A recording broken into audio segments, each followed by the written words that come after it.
అన్నదాత అన్నదాత మీ అన్నదాత, చెమటోడ్చి ఆహారాన్నందించే రైతన్నా, అనునిత్యం నీ కండదండగా నిలిచే నేస్తం ఎవరన్నా.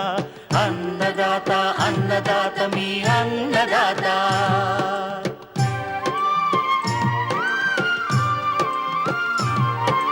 నూతన రీతుల సాగుబడికి, నూరింతలు పెరిగే దిగుబడికి సూచనలిచ్చే సస్య రక్షణకు, పశు పోషణకి శాస్త్ర విజ్ఞానం అందించి ముందుకు నడిపే తెలుగు రైతు భారతదేశానికి మకుటం అయ్యేలా తీర్చిదిద్దే ఆశయంతో మిమ్ము మేలు కొలిపేది అన్నదాత. అన్నదాత అన్నదాత మీ అన్నదాత. అన్నదాత అన్నదాత మీ అన్నదాత. అన్నదాత ప్రేక్షకులకు నమస్కారం. ఈనాటి ముఖ్యాంశాలు: విత్తన ఎంపికలో రైతులు దృష్టి పెట్టాల్సిన అంశాలు, పూత పిందె దశలో కాఫీ తోటల్లో చేపట్టాల్సిన యాజమాన్యం, ఇంకా జై కిసాన్ వ్యవసాయ సమాచారం.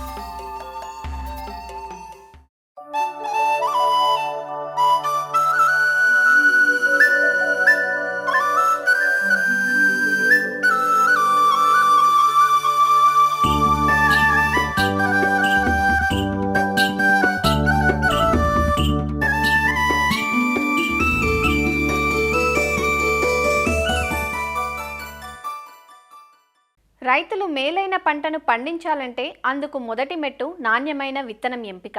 ఎన్ని యాజమాన్య చర్యలు చేపట్టినా విత్తనం సరైనది కాకపోతే పంట దిగుబడి దక్కదు. సాధారణంగా పంటల్లో సంకర రకాలు, సూటి రకాల విత్తనాలు అందుబాటులో ఉంటాయి. సూటి రకాలైతే మనం పండించిన విత్తనాలనే తిరిగి వాడుకోవచ్చు. అదే హైబ్రిడ్లైతే ప్రతిసారి మార్కెట్ నుంచి కొనుగోలు చేయాల్సి వస్తుంది. అధిక శాతం రైతులు ప్రైవేట్ కంపెనీల విత్తనాలను ఆశ్రయిస్తూ ఉంటారు. చాలాసార్లు నకిలీ, కల్తీ విత్తనాలు రావటం, విత్తన మొలక శాతం తగ్గటం వల్ల నష్టపోవటం చూస్తున్నాం. ప్రస్తుతం ఖరీఫ్ సమీపిస్తున్న తరుణంలో విత్తనాన్ని ఎంపిక చేసుకునే ముందు కొన్ని ముఖ్యమైన అంశాలను పరిగణలోకి తీసుకోవాలంటూ సూచనలు ఇస్తున్నారు ప్రొఫెసర్ జయశంకర్, తెలంగాణ రాష్ట్ర వ్యవసాయ విశ్వవిద్యాలయం, వరంగల్ జిల్లా ప్రాంతీయ వ్యవసాయ పరిశోధనా స్థానం పరిశోధనా సహసంచాలకులు డాక్టర్ ఉమారెడ్డి. తక్కువ ఖర్చుతోటి ఎక్కువ దిగుబడిని ప్రభావితం చేసేటువంటి అంశం విత్తనం. కాబట్టి రైతు సోదరులు ఏ పంట వేసుకున్నా కూడా ఆ పంటకు సంబంధించిన ఒక మేలి రకమైనటువంటి విత్తనాన్ని ఎన్నుకోవడం అనేది చాలా అవసరం. అంటే రైతులు విత్తనానికి పెట్టే ఖర్చు తక్కువ మిగతా వాటితో పోల్చుకుంటే, అంటే ఎరువులు కానీ, పురుగు మందులు కానీ, నీళ్లు కానీ, మిగతా అన్నిటితో పోల్చుకుంటే. కాబట్టి ఖర్చు తక్కువనే ఉంటుంది. బట్ రైతులు ఏంటంటే తప్పనిసరిగా దాని పట్ల శ్రద్ధ వహించి మంచి రకాన్ని ఎన్నుకోవాలి. మంచి రకం అంటే ఏంటంటే రైతు తనకున్నటువంటి పరిస్థితులు, పంట కాలం, ఎన్ని రోజులలో పంట అయిపోవాలి, నీటి లభ్యత, భూమి యొక్క సారం, నేల యొక్క రకం, అది ఎర్రచిలకన, నల్లరేగడ, లేకపోతే తనకు పెట్టుబడి పెట్టేటువంటి సామర్థ్యం, ఇలాంటి కొన్ని అంశాలను దృష్టిలో పెట్టుకొని రైతులు విత్తనాలు ఎన్నుకుంటే మంచిది. జనరల్గా పంటలలో రెండు రకాలు ఉంటాయి అన్నట్టు విత్తనాలలో. ఒకటి రకాలు, ఒకటి సంకరాలు, హైబ్రిడ్స్. అయితే జనరల్గా రకము అంటే ఏంటంటే ఒకసారి మనం తెచ్చుకున్న తర్వాత, అది ఏ పంటలో అయినా సరే, ఒకసారి మనం ఒక రకం కొనుక్కున్నామంటే దాన్ని మనం పదే పదే వాడచ్చు. మళ్ళీ దానికి ఉన్నటువంటి లక్షణాలు ఏమాత్రం మారవు. ఉదాహరణకు వరికి సంబంధించి ఒక రకం కొనుక్కుంటే ఆ రకం పంటకాలం, గింజ నాణ్యత, చీడపీడలను తట్టుకునే లక్షణం, ఇవన్నీ కూడా మీరు ఎన్ని సంవత్సరాలు సాగు చేసినా సరే అవే లక్షణాలు ఉంటాయి దానికి.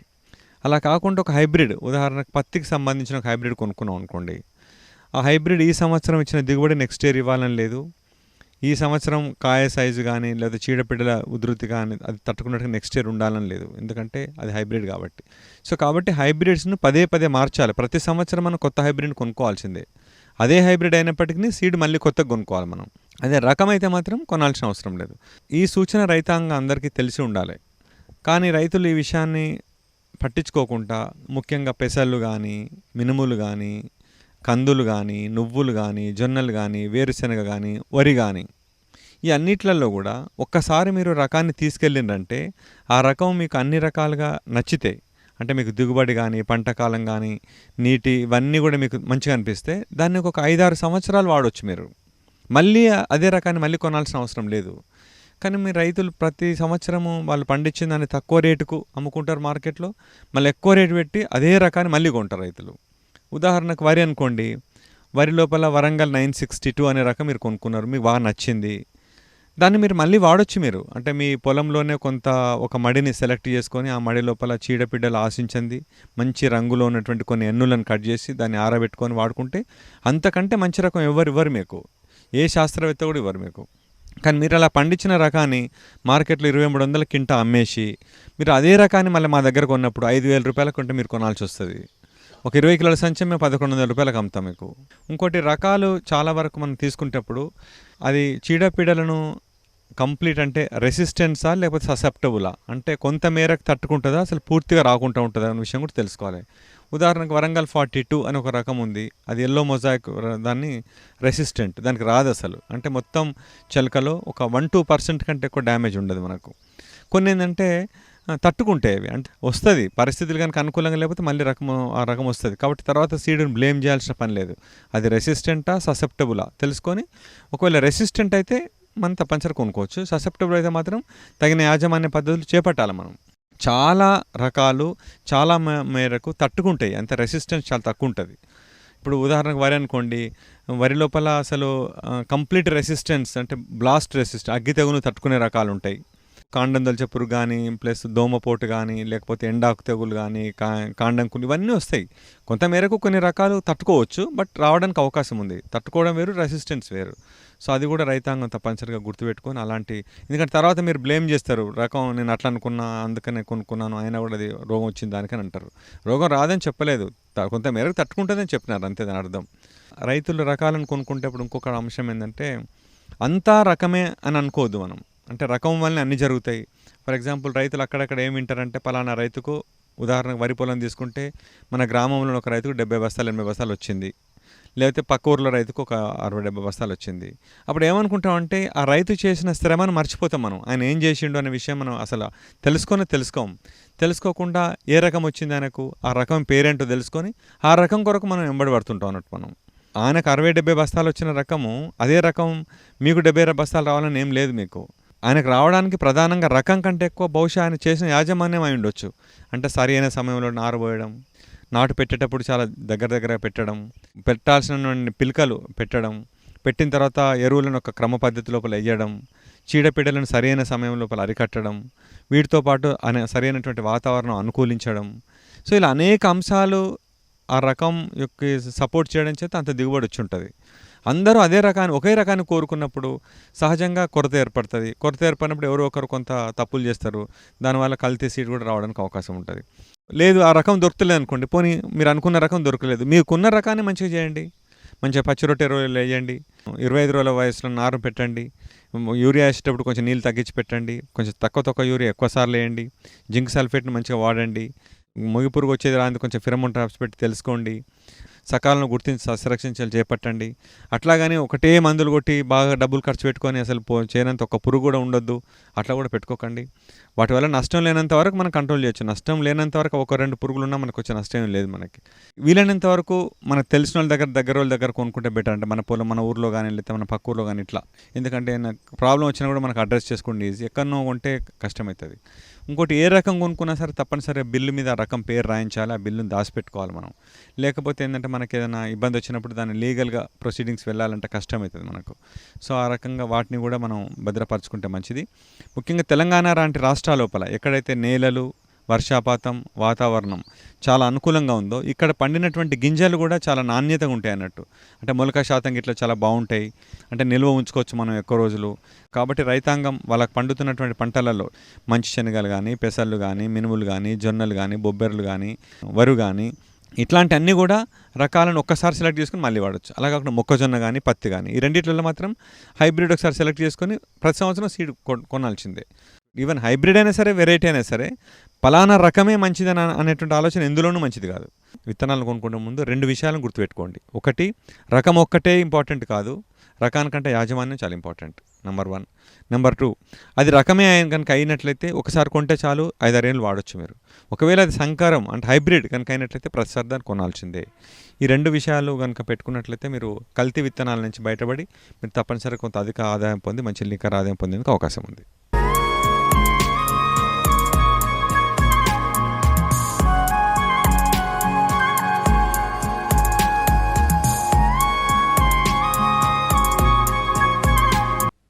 కాఫీ మన దినచర్యలో మమేకమైన పానీయం అనడం కంటే నిజానికి కాఫీ ఒక భావోద్వేగం అనడం సబబేమో.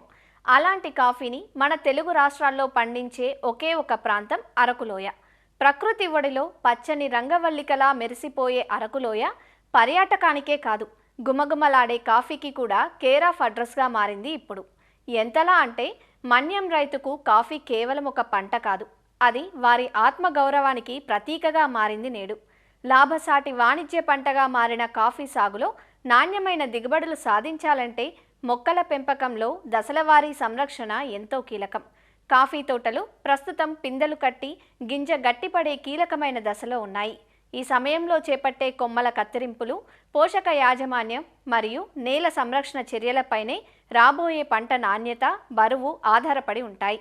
మరి పిందె దశలో ప్రస్తుతం కాఫీ రైతులు తీసుకోవాల్సిన జాగ్రత్తలేమిటో తెలియజేస్తున్నారు అల్లూరి జిల్లా చింతపల్లి సమీపంలో ఆర్వీ నగర్ ప్రాంతీయ కాఫీ పరిశోధనా కేంద్ర శాస్త్రవేత్త సునీల్ బాబు. కాఫీ మొక్కను కనుక చూసుకుంటే సంవత్సరంలో 2 విధాలైన పనులు చేస్తుంది. ఒకటి ప్రస్తుత పంట అంటే ఇప్పుడు ఈ కొమ్మ కనుక కొన్ని కొమ్మలు చూసుకుంటే మనకి పిందెలు వస్తున్నాయి. ఆ పిందెలు దాంతోపాటు నెక్స్ట్ సీజన్కి వచ్చేటువంటి చిగురు కూడా డెవలప్ చేస్తాను. సో కనుక దానిపైన డబల్ ఏమంటారంటే స్ట్రెస్ ఉంటుంది. ఆ స్ట్రెస్ని రిలీవ్ చేయడం కోసమే మనం ఇటువంటి పద్ధతులన్నీ చేయాలంటే కొమ్మల్ని, పనికిరాని కొమ్మల్ని కత్తిరించడం. కాఫీ మొక్క పెరిగే కొద్దీ యాక్చువల్లీ దానిలో విభిన్న కొమ్మలు పెరుగుతూ ఉంటాయి అన్నమాట. అన్ని కొమ్మలు కాఫీ పంటకి ఉపయోగకరం కాదు. కాండం పై నుంచి పెరిగేటువంటి కొమ్మల్ని సక్కర్స్ అంటారు. అటువంటి కొమ్మలు కూడా మనకు అక్కర్లేదు. అదేవిధంగా కొన్ని కొమ్మలు ఏంటంటే ఆకులు తక్కువగా ఉండేసి బాగా పొడుగ్గా నూలుగా ఉండేసి కొరడ ఆకారంలో ఉంటాయి అన్నమాట. అటువంటి కొమ్మల్ని మనం కత్తిరించుకోవాలి. ఉదాహరణకి ఇది కనుక చూసుకుంటే మనకి కొరడ ఆకారంలో ఉంది కదా, దీన్ని విప్పీ వుడ్ అంటారు ఇంగ్లీష్లో, తెలుగులో అయితే కొరడ ఆకారం కలిగినటువంటి కొమ్మలు. దీనిలో ఎటువంటి పంట మనకు రాదు. దీనివల్ల ఏంటంటే మొక్కకి భారమే తప్ప యాక్చువల్గా రైతుకి ఎటువంటి ఉపయోగం లేదు. సో కనుక ఇటువంటి కొమ్మలు కనిపిస్తే రైతులు వాటిని కత్తిరించుకోవాలి.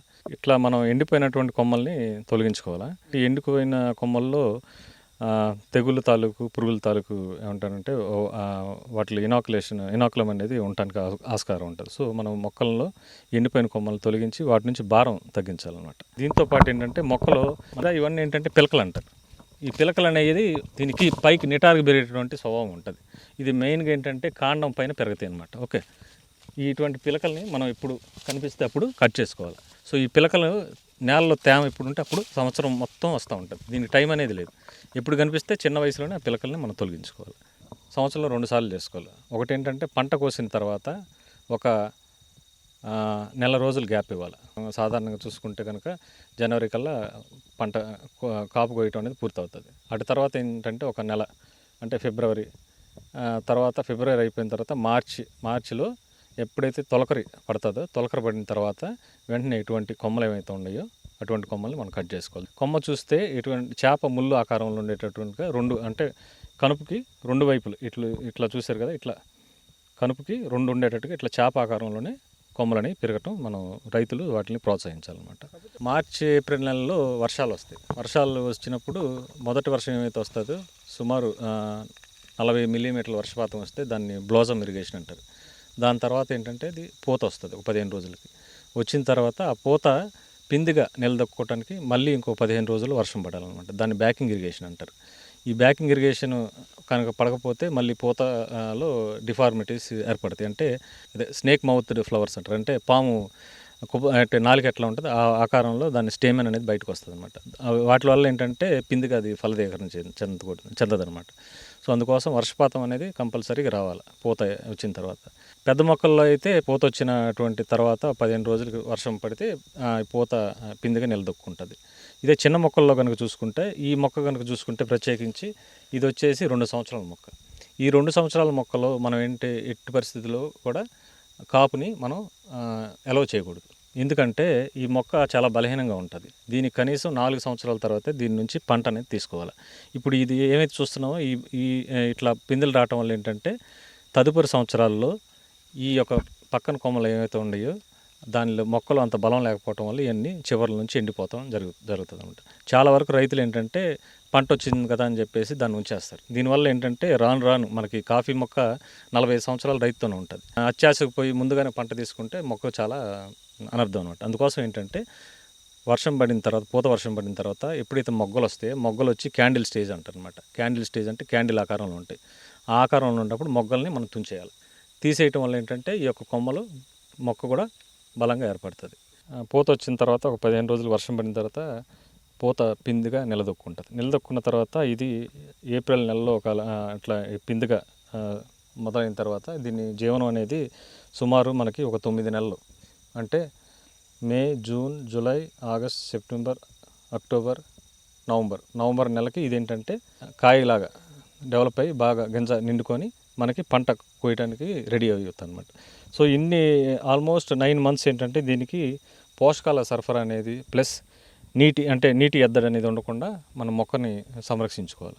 పోషకాలను మనం సేంద్రియ ఎరువుల రూపంలో అంటే పశువుల గెత్తంలో కానీ వానపాముల కంపోస్ట్ రూపంలో కానీ సంవత్సరానికి ఒక 3 నుండి 5 కేజీలు ప్రతి మొక్క అందించడం జరగాలన్నమాట. ఎందుకంటే ఈ ప్రాంతంలో పండించేటువంటి కాఫీ సాగు పూర్తిగా సేంద్రియ వ్యవసాయంగా చెప్తున్నాం కాబట్టి రైతులు మొక్కకి ఎటువంటి పోషక సమస్యలు లేకుండా ఈ సేంద్రియ ఎరువులని వేసుకోవాలి. ప్లస్ నీటి ఎద్దడి అనేది రైతుల చేతిలో లేదు కాబట్టి నీడను సక్రమం పెంచుకుంటే మంచి నీడు ఉంటే నీడేంటంటే నేలలోని తేమని ఆవిరైపోకుండా ఉంచేసి నేలలో తేమని ఇముడ్చుకునే గుణం కలిగి ఉంటుంది అనమాట. సో ఈ విధంగా రైతులు ఈ యొక్క పూత నుంచి పిందె పెరిగి అక్కడి నుంచి కాయ గింజ గట్టిపడి మన పంట కోసే వరకు ఈ చర్యలన్నీ చేసుకోవాలన్నమాట. మన ప్రాంతంలో అయితే ఈ యొక్క సమస్య లేదు. గింజ రాలటం అనేది ఎప్పుడు జరిగిద్దంటే నేలలో తేమ అధికంగా ఉండి సాయిల్ శాచురేషన్ ఎక్కువైపోతే ఏంటంటే వేర్లకి గాలి ఆడదు. దానివల్ల ఏమవుతుందంటే మొక్క గింజ అనేది రాల్చడం జరుగుతుంది. అది మన ప్రాంతంలో లేదు. కర్ణాటక ఎక్కడైతే వర్షపాతం ఎక్కువ ఉంటుందో అటువంటి ప్రాంతాల్లో అధికంగా ఉంది. మన ప్రాంతాల్లో ఉన్న టోపోగ్రఫీ వాటర్ శాచురేషన్కి అంత లేదనమాట. సో అటువంటి సమస్య లేదు. మనకేంటంటే మనం చేసుకోవాల్సిన రైతులు గింజని దృఢంగా నాణ్యంగా దాన్ని తీసుకోవాలంటే ఎరువులు టైంలో సరఫరా చేసుకోవాలి. అది సేంద్రియ రూపంలో మనం వేసుకోవాలన్నమాట. యాక్చువల్గా ఎరువులు అనేది సంవత్సరంలో 2 సార్లు వేసుకుంటారు. ఓకే, ఒకటి ప్రీ మాన్సూన్ అంటే వర్షాలు ప్రారంభానికి ముందు, ఇంకోటి పోస్ట్ మాన్సూన్ వర్షాలు అయిపోయిన తర్వాత. సో ఈ తరుణంలో మనకి ఆల్రెడీ నేలలో కొంత మేరకు తేమ ఉండాలి. ఈ ప్రాంతాల్లో అన్ని చోట్ల వర్షం పడింది, నేల కూడా తేమ ఉంది. సో ఈ తరుణంలో మనం ఎరువులు అనేది వేసుకోవచ్చు అనమాట. ఎరువులు సేంద్రియ రూపంలో వేసుకుంటే ఈ తేమ వల్ల ఈ యొక్క పోషకాలు ఏమైతే ఉండే ఎరువుల్లో అవి నేలలోకి దిగి వేరు నుంచి మొక్క సరఫరా అయ్యి గింజకి సరఫరా అవుతుంది. కొండ ప్రాంతాల్లో వర్షపాతం వల్ల ఏంటంటే పై మట్టి ప్లస్ ఏమంటారు దీనిలో ఉన్నటువంటి సాల్ట్స్ అనేవి కొట్టుకుపోవడం జరుగుతుంది. దీనివల్ల నేలలో ఏంటంటే ఆమ్ల గుణం అనేది పెరుగుతుంది అనమాట. ఆమ్ల గుణం పెరగటం వల్ల ఏంటంటే కొన్ని పోషకాలు లాక్ అయిపోతాయి. Like iron toxicity, aluminium toxicity అవన్నీ డెవలప్ అవుతాయి అనమాట. సో ఆ ప్రభావాలను మనం దాన్ని తొలగించడం కోసం ఏం చేస్తామంటే నేలని ఫస్ట్ నమూనా కలెక్షన్ చేసి మట్టి పరీక్ష చేస్తాం. మట్టి పరీక్ష చేసిన తర్వాత దానిలో ఉన్నటువంటి pH వాల్యూని బట్టి సున్నం సిఫార్సు చేయడం జరుగుతుంది అనమాట. ఆ సున్నం వేసుకోవటం వల్ల ఏంటంటే ఈ యొక్క ఇందాక చెప్పుకున్నటువంటి ఐరన్ టాక్సిటీ కానీ అల్యూమినియం టాక్సిటీ కానీ తగ్గిపోయి పోషకాలన్నీ పూర్తిగా లభ్యతలోకి వస్తుంది.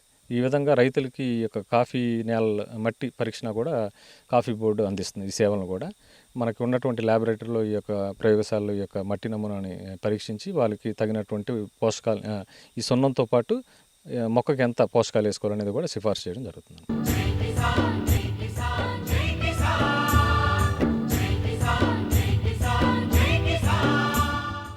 వ్యవసాయ సమాచారం ఇప్పుడు జై కిసాన్లో చూద్దాం.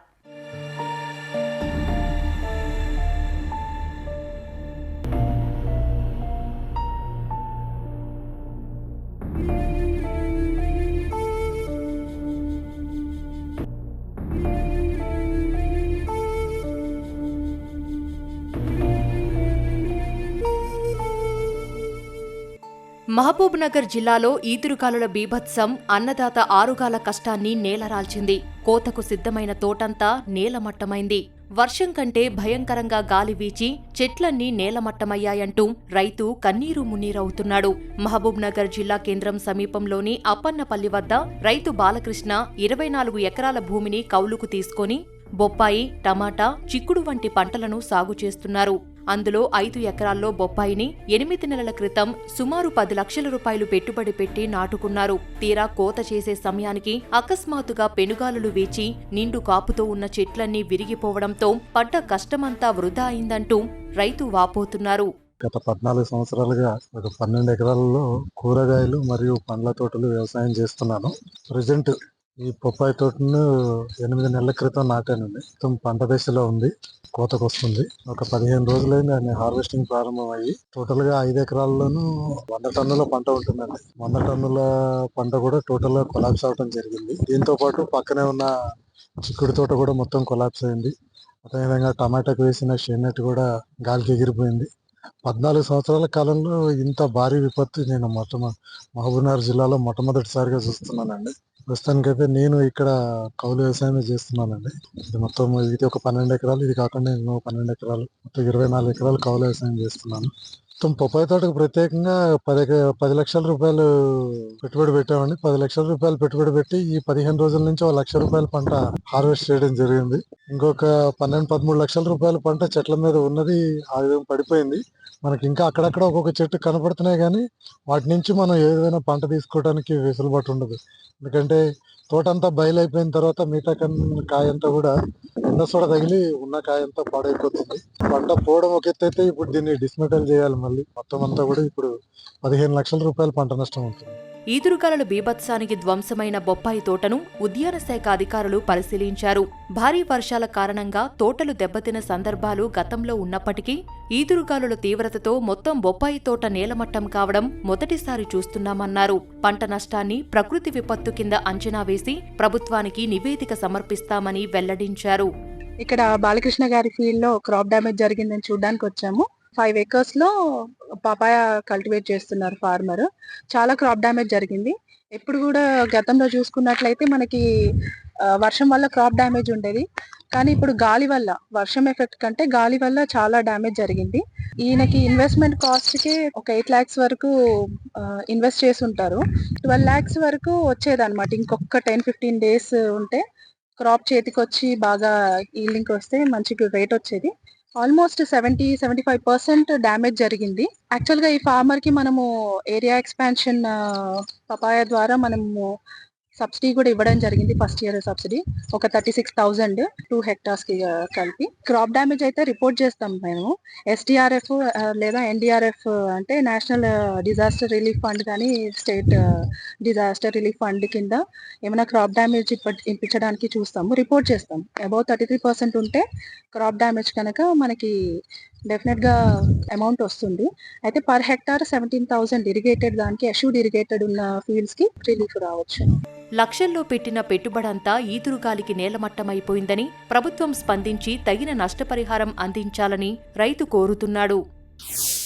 మారుతున్న వాతావరణ పరిస్థితులకు అనుగుణంగా పంటల సరళిలో వైవిధ్యం పాటిస్తే రైతులకు సాగు లాభసాటిగా మారుతుందంటూ శాస్త్రవేత్తలు సూచిస్తున్నారు. అలానే సాంకేతికత జోడింపుతో మెరుగైన ఆదాయాన్ని ఆర్జించే అవకాశం ఉంటుందంటూ రైతు ముంగిట్లో శాస్త్రవేత్తలు కార్యక్రమంలో భాగంగా రైతులకు అవగాహన కల్పించారు. కరీంనగర్ జిల్లా రామడుగు మండలంలోని రైతు వేదికలో జరిగిన ఈ కార్యక్రమానికి చుట్టుపక్కల మండలాలు, గ్రామాల నుంచి రైతులు అధిక సంఖ్యలో హాజరయ్యారు.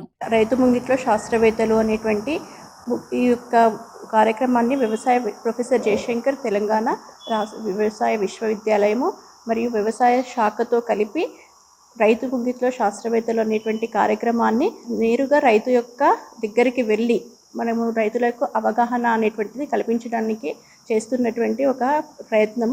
ఎందుకంటే మనకు మారుతున్నటువంటి వాతావరణము, మారుతున్నటువంటి మన నేల యొక్క స్వభావము, ఇవన్నీ దృష్టిలో పెట్టుకొని దానికి అనుగుణంగా నూతనంగా వస్తున్నటువంటి వ్యవసాయంలో వస్తున్నటువంటి సాంకేతికతను జోడించి తక్కువ సాగు ఖర్చుతోటి ఎక్కువ దిగుబడిని ఇచ్చి లాభదాయకంగా తీసుకురావడం అనేటువంటిది ముఖ్య ఉద్దేశము. మరిన్ని విభిన్న అంశాలతో రేపటి అన్నదాతలో మళ్ళీ కలుసుకుందాం. నమస్కారం. అన్నదాతలు తమ సందేహాలు సమస్యలను 18004254085 టోల్ ఫ్రీ నంబర్లో ఉదయం 10 నుంచి 11 గంటల మధ్య పని దినాలలో సంప్రదించగలరు. ఈ కార్యక్రమాన్ని యూట్యూబ్లో www.youtube.com/annadata ETV లింక్ ద్వారా వీక్షించవచ్చు.